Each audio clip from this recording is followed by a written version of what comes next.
Welcome one and all to Friday, June 10th edition of the Signals from Mars live stream, brought to you by the Mars Attacks podcast and VMR IT web design and audio editing and all that great stuff. Hello to Jose in the chat, and hello to my guest, Jeremy Weltman. How are you, Jeremy? Yeah, hi, I'm really good, really good. We've had a lovely day here in the UK. It's been really sunny today, so yeah, feeling good. Same here. Was great weather. Got my 90-minute walk in the morning. Was plenty happy to be able to do that. So Cool. we've been talking back and forth. You've been trying to get tickets for something tomorrow.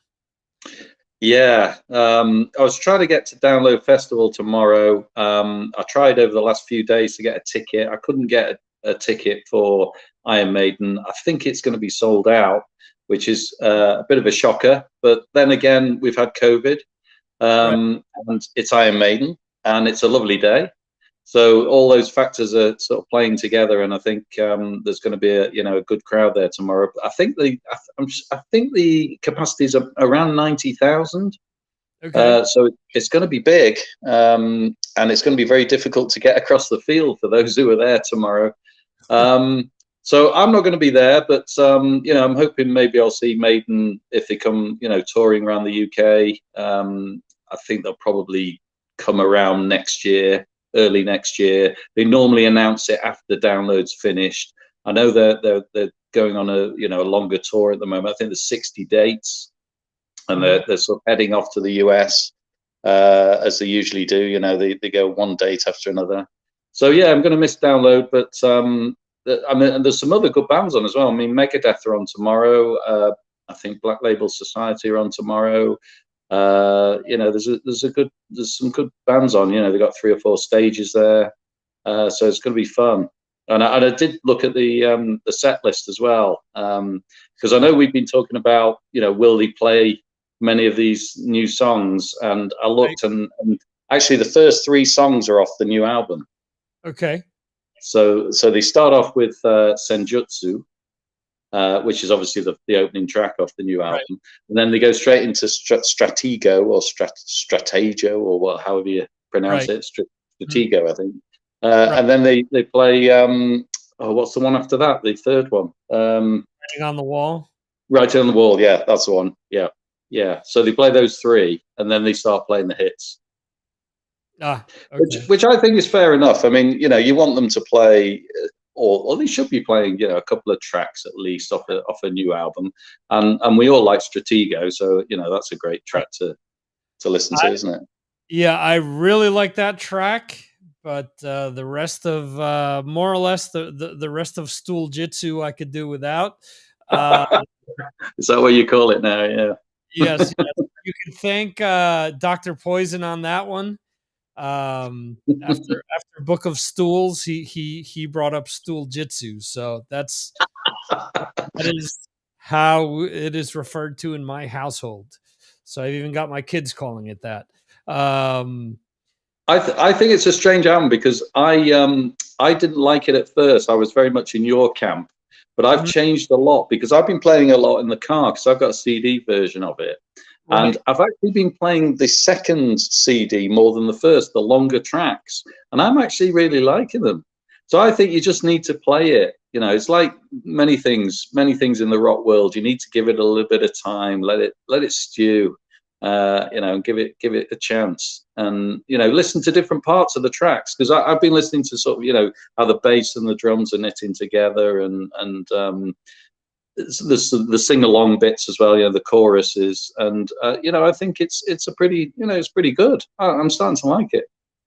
All right, I'll take your word for it. I have tried on a few different occasions, and thankfully, for example, Death of Celts will not be played from what you're saying. We have Brad Dahl in the chat. Jeremy may be right. You just got to let your stools stew. There you go. So, Brad is counting the days, the hours, the seconds down till the end of the year when he retires. And I'm kidding. He is in training now, training his replacement supposedly. So as if someone could replace him. I mean, let's be honest. Nobody could replace Brad, surely. There you go. But yeah, what you're saying about download is kind of something that we were talking about, like before we went live, is that there hasn't been a download in 3 years. Yeah. So couple that with the fact that it's maybe the first download in history where the fields aren't muddy, it's really nice out, it's not raining. So it's like the perfect storm all of a sudden. So between Yeah. one thing and the other, that's probably why they've been able to sell out. I'm also not sure because some of these festivals, and this is something we'll talk about when we talk or when we discuss Ozzy in a little bit.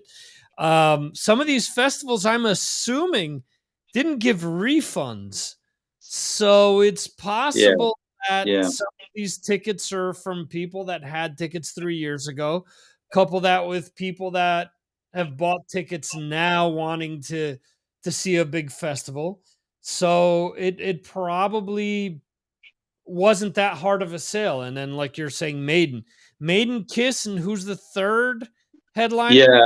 I'm just trying to think. It's Biffy Clyro on Sunday. Okay, Biffy Yeah. Clyro, a band that is huge in the UK and Yeah. nowhere else. Yeah. Because it was funny when they came out. They're the next to Nirvana, and I remember hearing them. There were all these comparisons to Nirvana, from the image to the music, and I remember hearing it, and I'm thinking, "This sounds nothing like Nirvana. What the hell are they talking about?" You Yeah. know? Yeah, I think the Sunday's sort of shaping up to be a sort of a very much a younger person's bill, I would say. Right. Whereas they know that the older crowd will go on the Friday and the Saturday, and they've sort of aimed it. But there's a nice mix of bands. You're actually slightly wrong. Last year there was a download, but it was a limited audience download. They had about 10,000 people there, Oh, and I think they only had it on. I may be wrong, but I'm sure they didn't have it on the 3 days. It was maybe right. one day or 2 days, Yeah. and they didn't. There weren't many. There weren't big headliners either, so they kept it all small.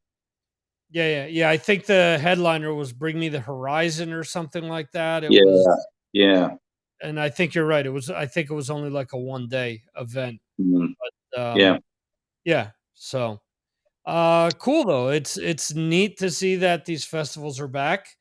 We'll see how many people get sick because even today I was looking at Facebook and seeing John Astronomy posting how it was his first time out of the house since Creature Fest, and he essentially said, "Do the math, and you'll understand why." So apparently, he got COVID down there and spent mm, 5 days at home, basically.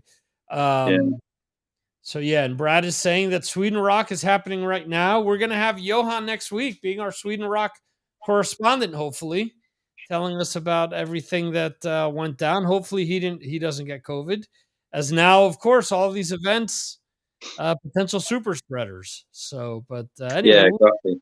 Yeah, maybe I've dodged a bullet there. No, I'm not going to get COVID by not going tomorrow. there you go. You got to look at the silver lining. I did get COVID from Bloodstock last year, actually. To thinking about it, See that? yeah. So, um, yeah, so there's a lot. There's still a lot going on. Also, I just mentioned Ozzy. Now, Ozzy's going to have an Mm, operation on Monday. yeah, yeah, He's saying that it's a life altering operation. Now, here's my train of thought because we've seen, for example, Tobias from Ghost has mentioned how a lot of bands are using COVID as an excuse to cancel shows, uh, mm, shows that aren't selling. So here's the thing: is this Aussie operation a way of them getting out of that tour? because they haven't given people their money back, No, no. which is that's some shady shit if you think about it. Because if you've had people's money for 3 years now, you've collected some sort of interest, you know. Yeah, yeah. I mean, there was it's optional. You can roll over the concert. In my case, I actually got my money back after the second or third cancellation because I was quite certain that Ozzy was never going to play again. Right. So I wanted my money back, and then they decided they were going to, change it to next year. Um, I still feel that he's never going to play live again. I think, and I think Judas Priest know it. They were supporting, Ozzy as well, so that Right. they've gone off and done their own thing, and it's a strange thing because Sharon said today or yesterday, whenever it got posted, that like you say, it's a sort of a life saving operation, and then Ozzy sort of said recently that he needed an operation on his neck Right. to help him to walk. He's also had, he's been having physio every day so that he can try and walk, but he says he can't walk for very far or very long. Right. So he can't stand up at concerts, and he's obviously not going to be like Axel and sit in a chair and do a show. Phil Collins. Um, Phil Collins, yeah, yeah. It was okay with BB King because it was blues, and he was in his 80s. Right. But yeah, I just think that obviously he's bringing out a new album. We're all going to be looking forward to that. It's Right. finished, and it sounds like it's going to be great. But I just feel as a live act, we're never going to see Ozzy again. And who really wants to see Ozzy again? And I saw him on the Black Sabbath farewell tour, and he was fine, and it was great, and got to see all the hits. But I don't want to see an old man who's struggling, who's very Right. unwell on stage. And that's why I don't want to see Aerosmith at the moment. Similar thing. We've got Steven Tyler in rehab again. Mhm. These guys are all sort of hitting their 70s, and it's going to be a struggle. And why would you pay a lot of money to see someone who's not in their prime? You know, Yeah. when we've all seen them in the prime and they were fantastic.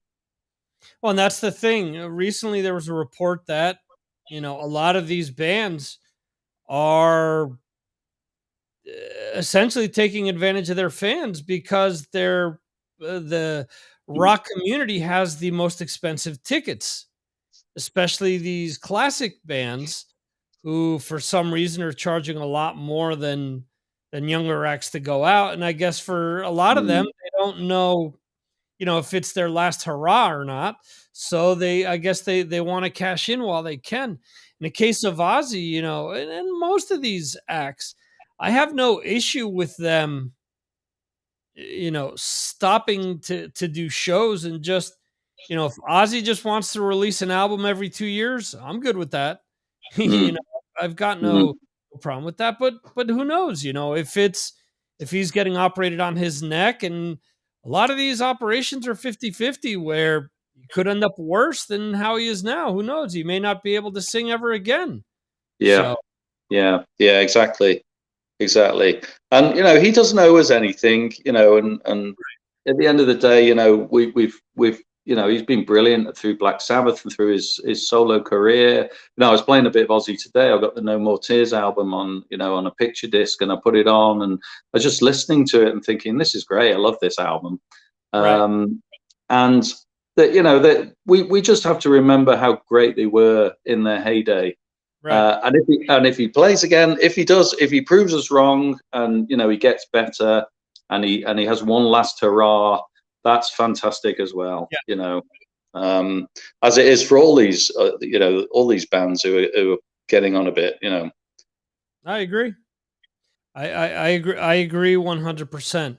Um, let's see. Brad is saying he's younger than Eric Bloom of Blue Oyster Cult, who struggled Mm, for about 20 years and now is singing really well. Who yeah, knows? But, yeah, it's a good point. is that a case though with Eric?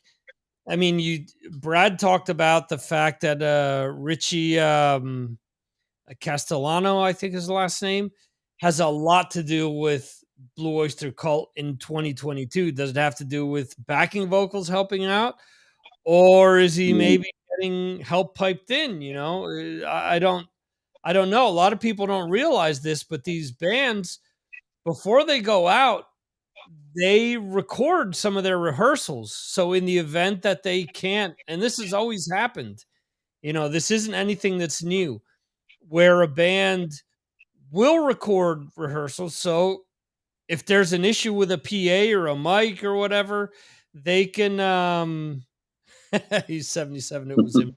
Okay. Um where they have something to go off of. So Yeah, yeah. But I also think, Brad may pull me up on this, but Eric probably hasn't had the same life that Ozzy's had. right. Um, That's yeah, and he doesn't get on a quad bike when he's in his late 60s and fall off and break bones, and yeah. he probably hasn't had quite as many drugs as Ozzy. So, That's you know, well, that's the thing with most of these guys, is that eventually all the shit they've done catches up to them. yeah, And Ozzy's lucky that he's lived as long as he has, because he has been able to afford, the best doctors, and he probably hasn't done a lot of shit that other people have done. Lemmy, for example, did speed and coke till up until mm, the time he died. He got very, very lucky that he didn't die off the coke, sooner. But yeah. I think I read something about Lemmy where he said that the doctor had told him to cut down the alcohol. So he said, I've decided I'm not going to drink vodka anymore. I'm just going to drink bottles of wine." So right, but basically just carrying on, but with a right, different type of poison. yeah, yeah, absolutely. Um, Ozzy's years are not the same as our years, for sure. Yeah. Yeah, that's a true Brad, thing. could you imagine receiving a call from Ozzy saying that he's ingested something? Um, at that point in time with Ozzy, knowing his history, whatever it is that he could say that he's taken in, would that kill him? Or is it he's gonna die, but not from that? What do you think? Tell me, Dr. Poison, tell me. Yes. Um, let's see. Also, this is something that I'm going to ask in Patreon. This is Ozzy won't die from poisoning. He is immune. There you go. Great. Um, It's quite interesting about rock and roll deaths, because we're sort of getting onto that with Ozzy. I don't know if you remember, but oh God, the name's just gone. The bassist out of UFO. Come on, Pete Way. Pete Way. Pete Way. It was ironic that Pete, after all what he ingested and went through, didn't he fall down the stairs? I think he died after falling. He fell down the stairs, I think. But it's Um, but it's the same sort of a thing where, you have a lot of people that are 70s and above fall downstairs, break their hip, and never yeah, recover. And a yeah, case like that where he was, I mean, his liver was, yeah, yeah, yeah. right. His liver was bad. Yeah, it'd been Yeah. bad for a long time. So, Yeah, you've already got, it's with a lot of these COVID deaths, a lot of it is like that too. There are other underlying health issues, which is um yeah, what yeah. I read his book as well, Brad. yeah. Yeah, it's a fun read, really great read. The other thing that I mentioned today during the patron podcast, I brought up the whole thing with Kiss with the show in Antwerp, Yeah, yeah, and I'm gonna post about this in Patreon. But at what point, because Kiss has enough fans that there are a lot of people that, regardless what they catch them doing, they're still gonna yeah, back. yeah. Uh, so at what point do you decide I'm there for the show, and it doesn't matter if they're live or not because I just Yeah. want to be entertained.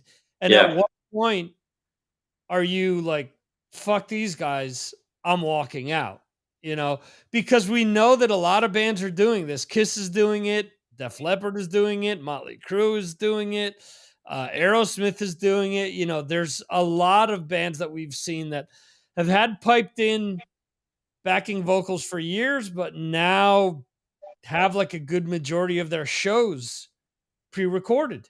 Um, Yeah. so I'm asking you, at what point do you decide, you know what? I'm not going to see them just for the show, or yeah, I'll see them because I want to see that spectacle. Yeah, I've been tossing this one backwards and forwards myself because obviously I see a lot of live music.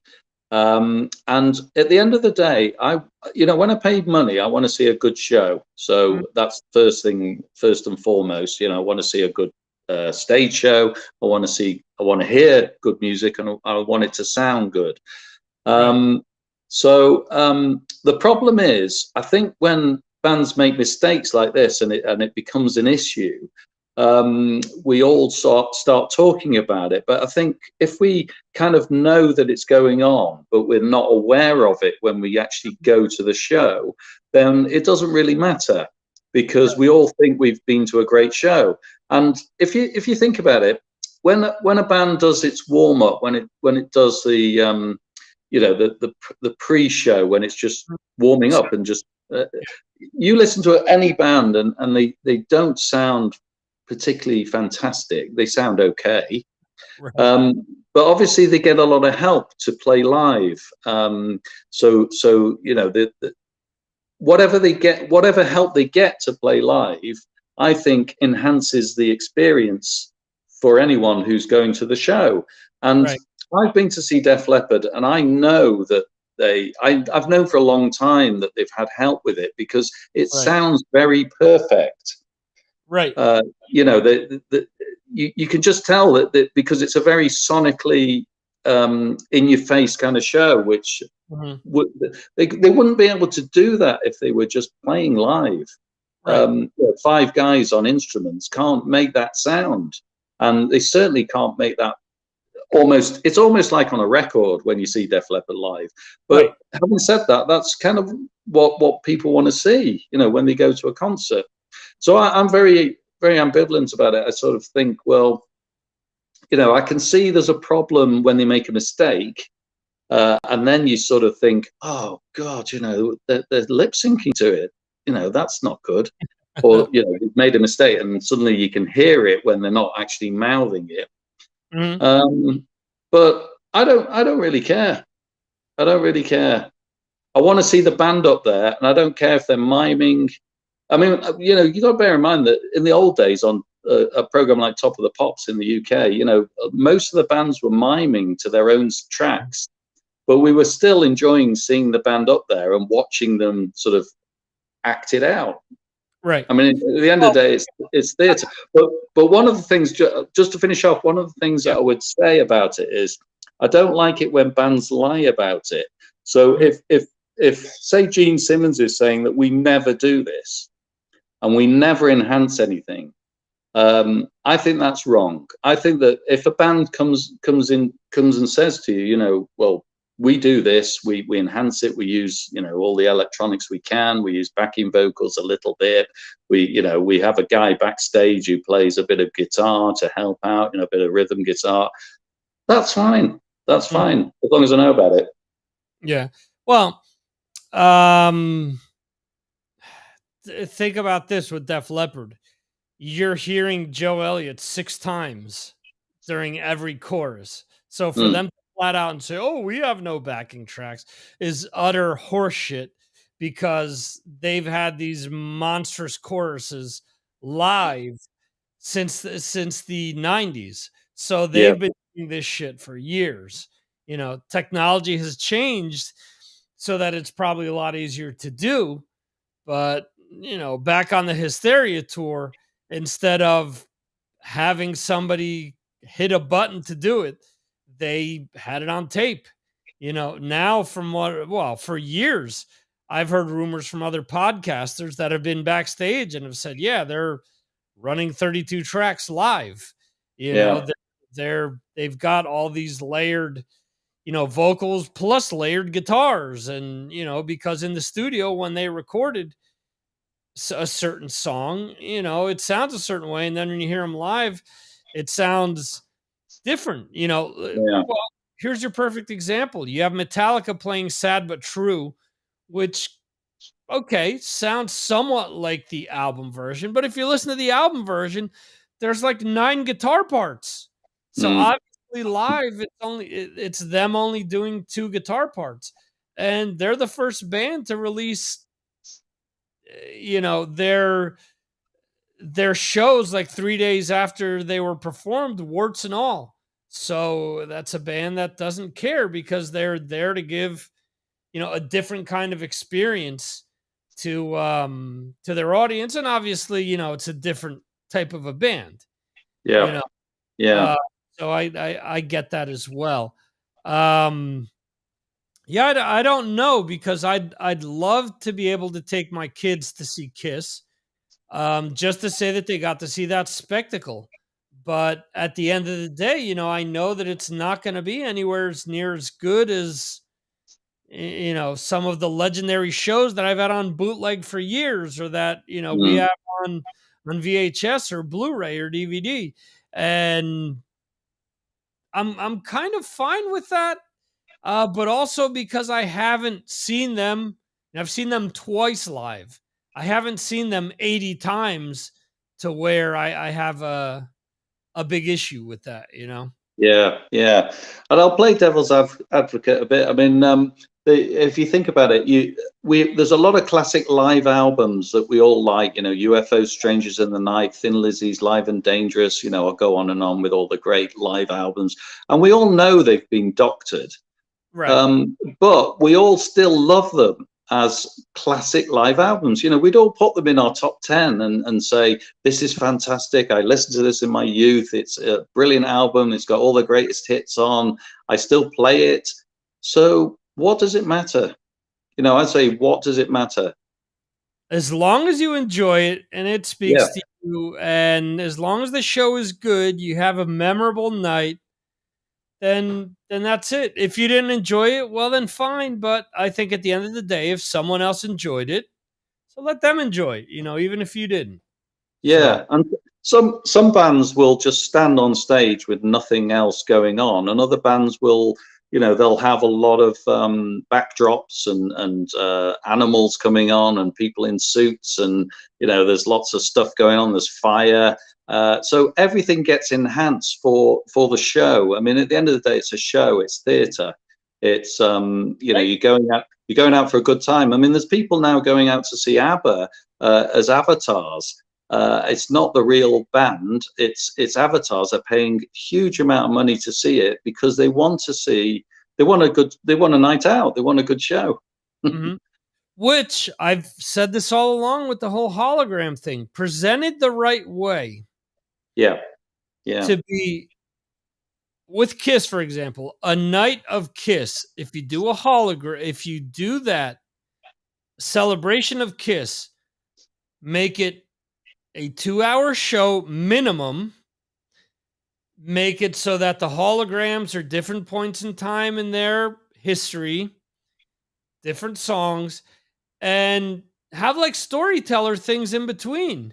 yeah. I Absolutely. I think, and even have like Gene and Paul come out, and talk at certain points in time.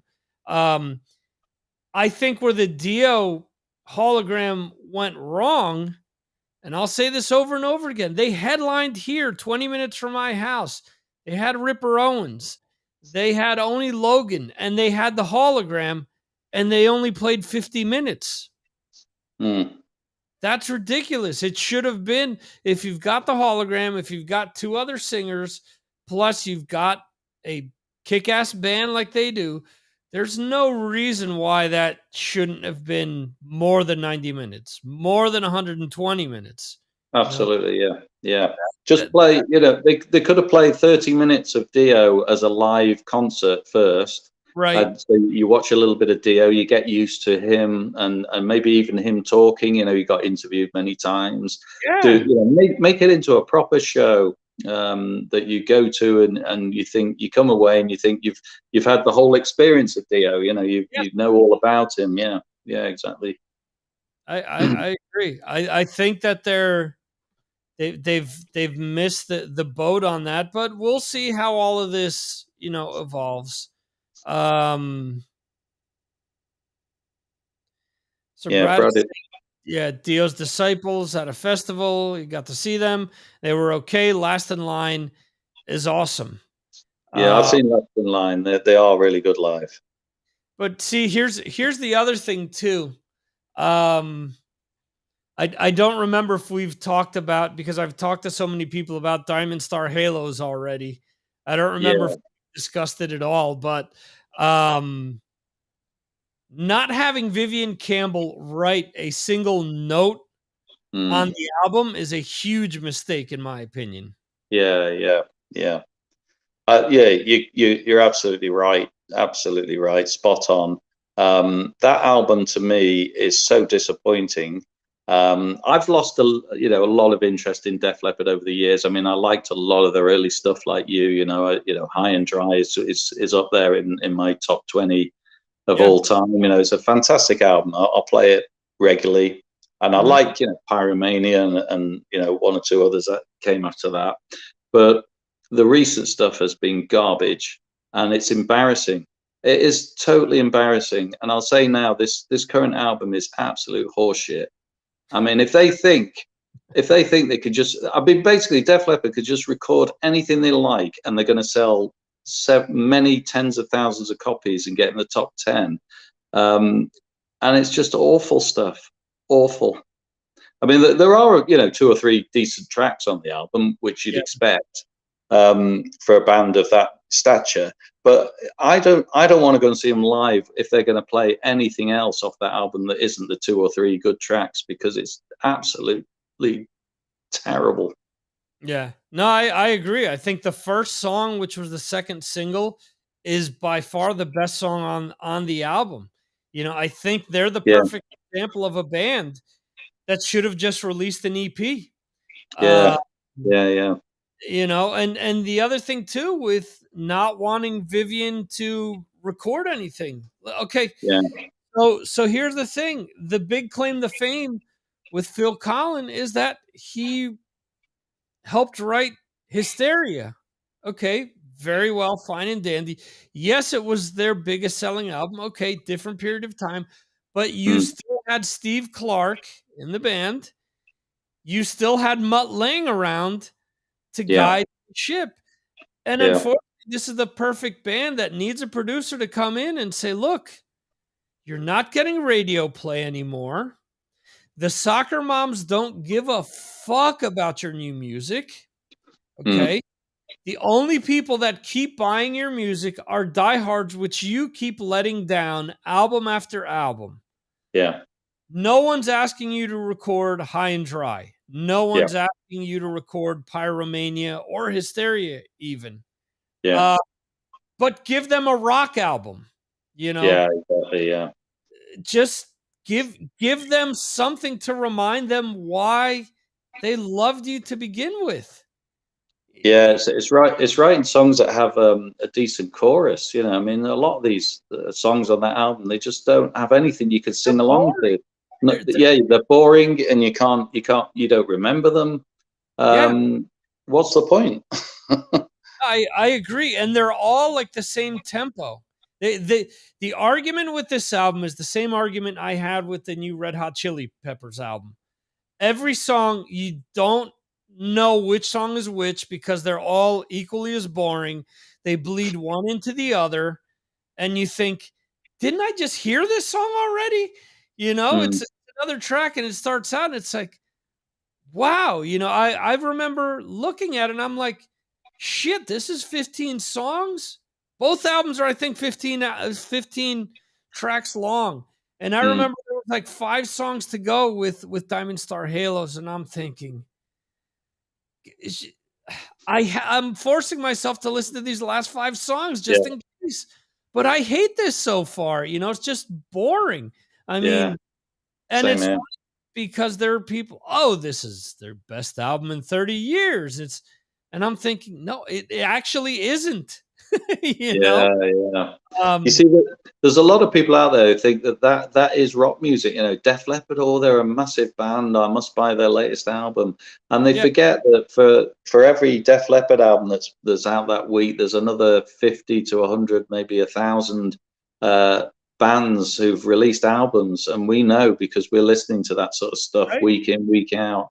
And playing it regularly, and nobody out there is listening to the new stuff, and it's so annoying because Yeah. when bands get lazy, you don't mind if a great band from a great old band releases a great album. That's a fantastic thing. We'll always say that this is something to listen to. We hope Ozzy's new album is going to be fantastic, and we can just turn around and say this is the album of the week because it's not because it's Aussie, it's because it's It's a good album. Yeah. it's a great album. Yeah, yeah. But there's so much better stuff out there, and to see Def Leppard in the charts with it is just so annoying. It's aggravating. No, I agree with you. And I'm trying to think.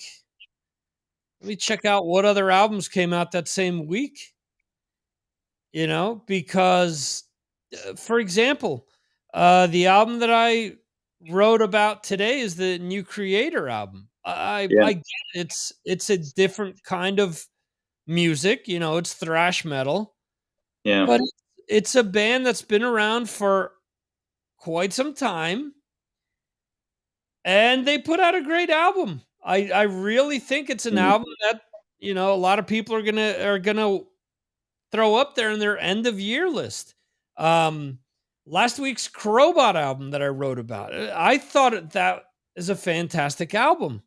yeah, Um, Trying to see here. Okay, so there's the new Michael Schenker album that came out last week, the new Coheed and Cambria, the Mark Tremonti Sinatra album, the Simon McBride, who's playing with Deep Purple, Honeybee, which is Scott Ian's 10-year-old son's band. Um, and there's a bunch more, you mm, know. mm, Even this week there was a lot of different things that came out. I listened to a few albums. The Creator stood out to me by far, but yeah. yeah, I my new thing is I'm going to continuously talk about the lazy listener who Yeah, I mean, even the Anvil album that came out a few weeks back is better than the Def Leppard album. At yeah, least it's fun. It's a yeah, fun album, which is yes, what Anvil do. That you can put on an Anvil album and you'll just enjoy it, and there's a smile on your face. There wasn't a smile on my face listening to the Def Leppard album. And before I get death threats from all the Def Leppard fans, I love them live. They are a great live act, and I appreciate what they've done for British music and British rock and metal. They have they are a flag bearer, but just stop making this shit. yeah, yeah. The again, they need to let Vivian write more music because we've Yeah, seen through Last in Line in the River Dogs that he still has a passion for writing music. Unfortunately, in Def Leppard, he's comfortable with being an employee. yeah, He doesn't want to have to save up to own that cheap Ferrari anymore. He wants to make sure that he gets paid for a decent Ferrari. Man, I read that and I'm thinking, yeah. what an asinine statement. Do you understand how many people can afford a Ferrari? Even the cheap one? Sorry for, Mm. for that being an issue for you. But just Yeah, just yeah, but yeah, so they're a band that never gonna get that radio hit anymore. So just give fans what they want. Again, Blue Oyster Cult put out an album last year. I've yet to check it out, but from all oh, accounts, everyone says it's dynamite. I it's look stunning. It's Yeah. stunning. I loved it. In fact, I tried to get hold of it recently because I missed the boat originally, and struggling to get a vinyl copy of it because it got sold out. But it really is a good mix of tracks. There's some really heavy stuff on there. There's some fun stuff. There's some just sort of mellow stuff. But a really really good album. Really good. Yeah. Well, there's also the case of Def Leppard's Firepower, which I think was, again, an amazing album as well. AC/DC's Power Up, I think, was really well. So these are bands that have been around for decades, and they're still putting out good music. I'm not saying that every single album they release is good, Yeah. or Yeah. but I think these examples are great albums. Yeah. For all of the issues that I have with Last in Line and them ripping me off, I still think that there are two albums that they've released.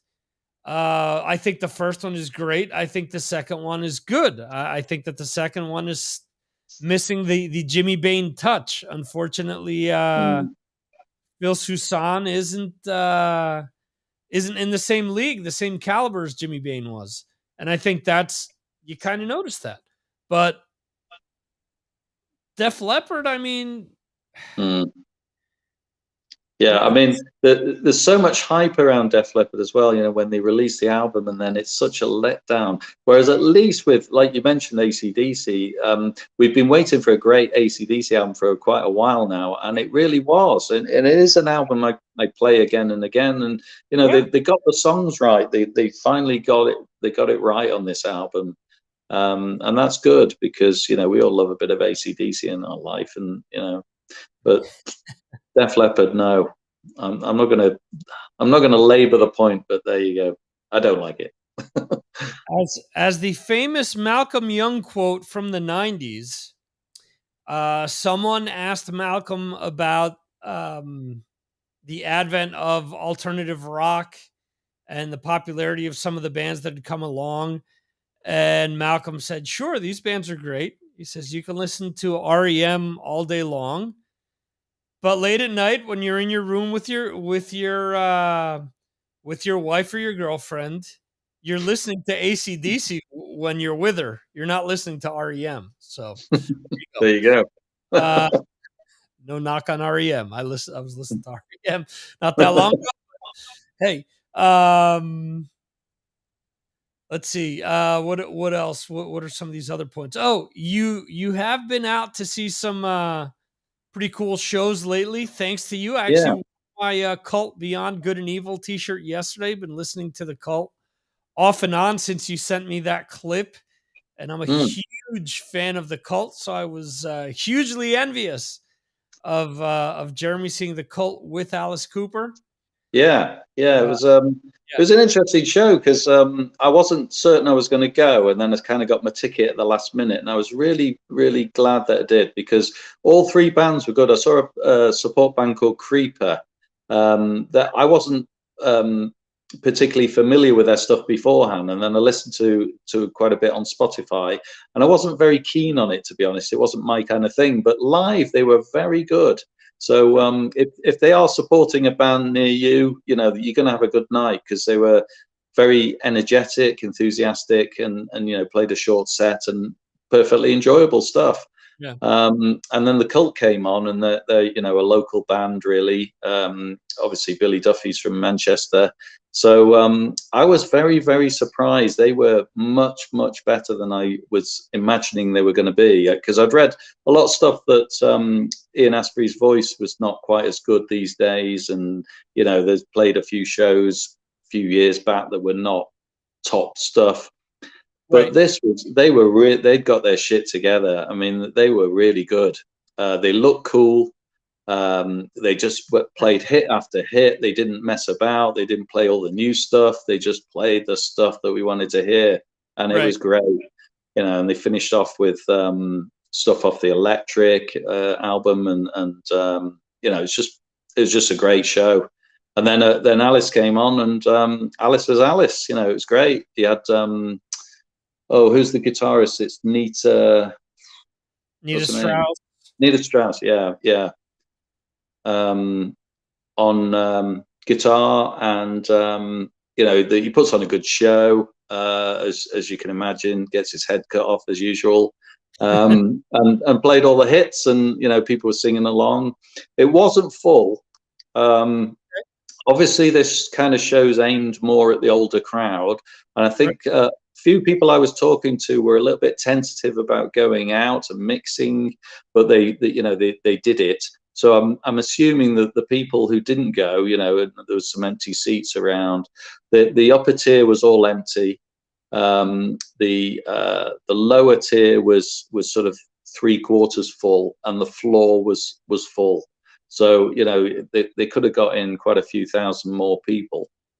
But whoever went enjoyed themselves, because I did. It was fantastic. Yeah, so I'm looking at the Cult set, and it basically centers on 3 albums. It centers on Love, Electric, and Sonic Temple. That's it. Because Sun King, Automatic Blue, Sweet Soul, Sun King first, yeah, Soul Asylum, Edie Chow Baby, Aphrodisiac Jacket, Little Devil, Wildflower, Firewoman, Revolution, Rain, She Sells Sanctuary, and Love Removal Machine. So, I mean, technically off of Love, it's 2 songs. And off of, let's see, Electric, it's 1, 2, 3, 4. So 4, that's 6 out of 13 songs. So that's 7 songs off of Sonic Temple. So and that makes sense. That's the Cult pretty much saying, hey, we're back. We don't have a new album yet. So, this showing everyone we're back. And, I think the thing with the Cult, the mistake that they make is that in a lot of these bands, and I get it, it's money. Billy has to pay for all those cool leather jackets and Triumph motorcycles that he has, and all the other accoutrements that he's showing off on the internet. But man, I think on some of these tours they do just way too many dates. And you see some of the footage, and I think Ian's voice has gone more because of that. Because too many shows. And also, he's had his issues with different substances and alcohol over the years. And, if you're doing too many shows, if you're tired and you're still partying after the shows, then that shows up in your voice, unfortunately. It took a little while for the crowd to get going, to be honest. I think because it was an older crowd, they kind of a lot of people sat down. There was a few people at the front who was got up and stood immediately when they came on, but it took a little while for them to warm up the crowd. And also there was a slight mistake with the very first song where the bass started and then it cut out, and so the band was sort of unsure whether to continue or to wait until they could get it back in. And eventually I think they swapped the bass and then put in a new bass, and then because obviously it's Sun King, isn't it, and it has that bass it has that bass line at the beginning which you really need to hear. So we heard a small snippet of it, and then there was a gap, and then he came in again with it, and eventually it got going, and it was a bit of a slight problem at the beginning. But I mean, it was once they got the crowd warmed up, it was fantastic. And they said towards the end, Ian Astbury mentioned that they've got a new album coming out soon, and that they would be going on a headline tour as well. So I'll definitely be going to see them again, because they're great. Yeah, absolutely, definitely one of my all-time favorites. And then you got to see another show, which was a little smaller. So this was only about 3 days later, on a Monday night in Northwich, which is where I live in mid Cheshire. And so you can imagine that these sort of shows, they don't get big crowds anyway, but on a Monday night it's going to be your diehards. And there were only a few diehards there. There was probably no more than 10 or 15 people. It was in a very small pub. And apparently they'd played there before, but I'll tell you, the bands were Thaddeus Gonzalez, who's on the Ripple music label. Okay. There was Fat Fast Bobby, which is, I mean, they're all American bands, all three of them. And then the headliner was an all-female outfit called Killdeer. And I thoroughly enjoyed it. They all played as if there was thousands in the room, which is always fun. Thaddeus had a chat with the crowd beforehand, and he had a chat with me, and we sort of communicated, on Twitter. He got up on the tables, my table, in fact. I had to sort of move my drink out the way while he was singing. And then Fat Fast Bobby were sort of a bit more of a mellow sort of country style rock band with a female singer, but perfectly enjoyable, really, good stuff. And then I say Killdeer came on, and they play a little bit more punky sort of rock. And it was great, and whoever was there really enjoyed it. As I say, there probably wasn't many more than 15 people in the room, plus the staff and the band themselves, because each band watched the other band as well. Right. So it's great, but they were on a little mini tour of the UK, so perhaps they played to bigger crowds in other places. They played weekends where they would have, got more people to see them. But I've actually got Thaddeus Gonzalez's album as well, and it's really good. I really like it. He's a very good songwriter. His songwriting makes up for his singing. His singing is good, but he sometimes has a slightly off-key note to his singing, which you kind of get used to it after a while.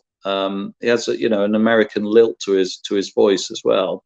But his songs, some of his songs are really, really good. Okay. And another thing that we've kind of talked about that I wanted to bring up is the show No Cover, which Yeah. which I've been watching, and I know that you've been checking out as well. Yeah. I know that from talking to other people, I know, for example, this past week, did you get to see the last episode? I don't want to give it away. Not yet. No, I've watched the others, but not the latest. Yeah. So I'm not going to mention too many details here because I don't want to give it away. But I know that a lot of people have been kind of upset with the fact that there haven't been like too many pure like rock or like hard rock or metal bands that Right. have been, getting through, and that given, that since there's Alice Cooper and Lizzie Hale, for example, that people wanted something more along those lines. And unfortunately, it hasn't happened. There have been a few, but kind of few and far between. Yeah. I think the premise of the show is really good, and I think that obviously, they're already taking submissions for season 2. I think this show will just get better as time goes on, because as you have to factor in that the show was recorded 2 years ago, if I'm not mistaken. It all was recorded during the pandemic. So I think that given all the time, because it was also shot to networks and no one picked it up, and that's why it was released on YouTube. But I do think that whatever mistakes they feel that they've made with season 1, if they feel that there are any mistakes, they'll improve upon it. I have no issue with the variety.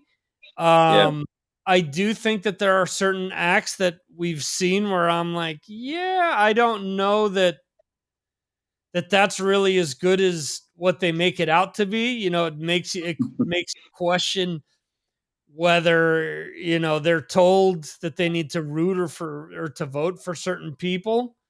But overall, I think it's a fun show, and I like it because we're finding bands that we probably wouldn't come across of any other way.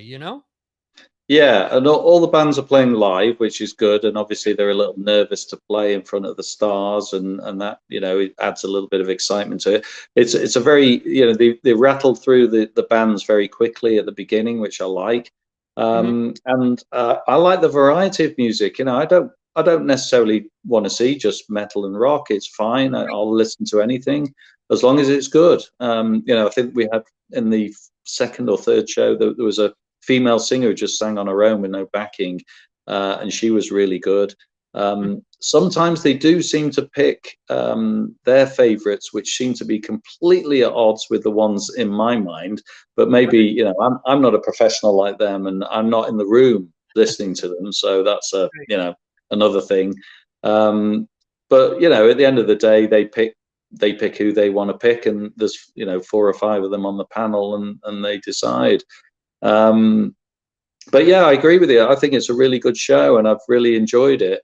And I think that I like that little bit in the second part of the show as well, where they have the sort of industry professionals who quiz them about it as well, and find a little bit more about them. And they do well, because a lot of them they've played live before, but many of them haven't sort of done this kind of thing, and it's good. And there's a lot of talent out there, huge amount of talent. Yeah, and there are some of them that this is actually their first show on the No Cover Yeah. program. So it's interesting how there's a mix of all of that kind of stuff going on. But yeah, I was just thinking, I wish they'd do a UK version of it, because we have these sort of talent shows over here, but they're nowhere near as good as that. We've got stuff that's kind of similar, but I like the format of this show, and I wish someone would copy that and do a British version of it. Who knows if it becomes successful? Given the rich music culture in the UK, Yeah, I could see them doing it. I could see them doing this, much like they do The Voice, or British Idol, or any of those variations that they do throughout the world. It would be cool to see them do this, because again, like you said, it's original music. They're showcasing their music, as opposed to, someone just doing a cover. I remember hearing somebody say years ago, when it came to American Idol, for example, they said, "Yeah, this is great. You've learned to copy someone's voice for years, but what does your own music sound like? What does your voice sound like, as opposed to, you mimicking somebody else?" So, yeah, definitely. You need to you need to hear their music, and that that's a good side of it. Yeah. there you go. Brad is saying that there needs to be a Swedish version with Johan as one of the judges. Careful what you wish for, Brad. They may end up doing No Cover Utah, and they'll have you on as one of the judges. Can you imagine that? Brad will tell them, well, he's gonna die, but not from your music.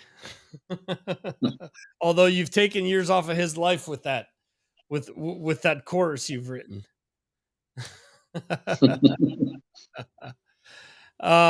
Anything else on your mind that you wanted to discuss before we wrap things up? No, I can't think of anything offhand, really. I think we've covered all the main points that we wanted to chat about. Just so I'll be listening to a lot of music over the next week, and most of it will be listed on your site. So hopefully picks a new patrons pick on Thursday for next Friday's podcast. Yeah, and next week we do have another patron special talking about thrash music. We're going to be voting on the top 10 thrash bands of all time. And I had kind of made a decision earlier in the day that we were going to be moving away from Fireside for the pre-show. And then Fireside contacts me late in the afternoon saying that, oh yeah, we fixed that issue. Please give it a try and give us some feedback. So, I mean, I don't know. I mean, this is probably a discussion that's probably best off air, but I think Fireside gives us there's a lot of pros and cons there. The pros are that Mm, it's a platform that when it works well. But to get there, you have to jump through different hoops. You can only have an Apple device. You can, there's a series of things. yeah, yeah, Whereas I think if we do everything from here, it'll be much easier for us to work with. And if we happen to have um enough guests, or if we could have you guys on like we always do, and then have the second hour with a guest on.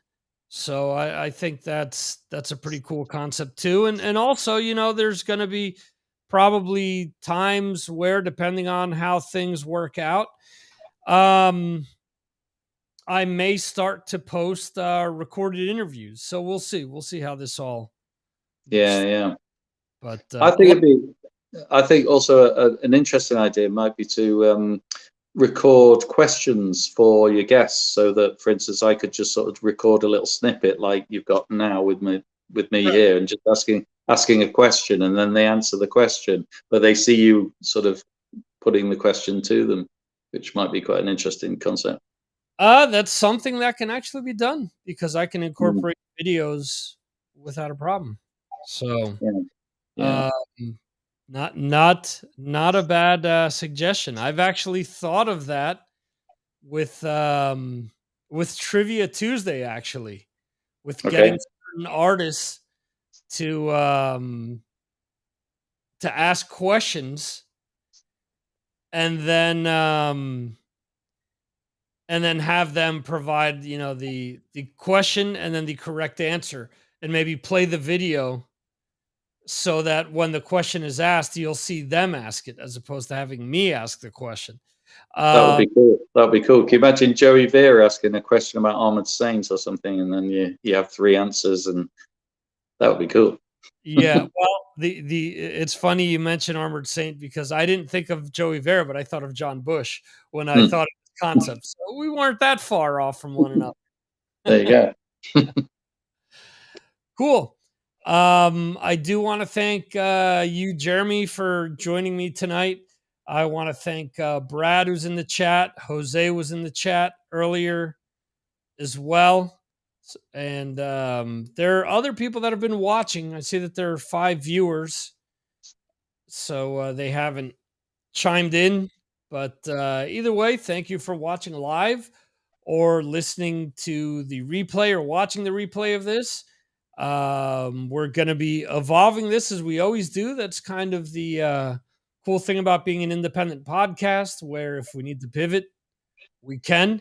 And so just bear with us in the next few weeks. There will be some exciting changes, I think. And yeah, that's pretty much it for this episode. Anything you want to say before I sign off here, Jeremy? No, just everybody keep rocking, because that's what we need to do. Awesome. So on that note, thanks once again.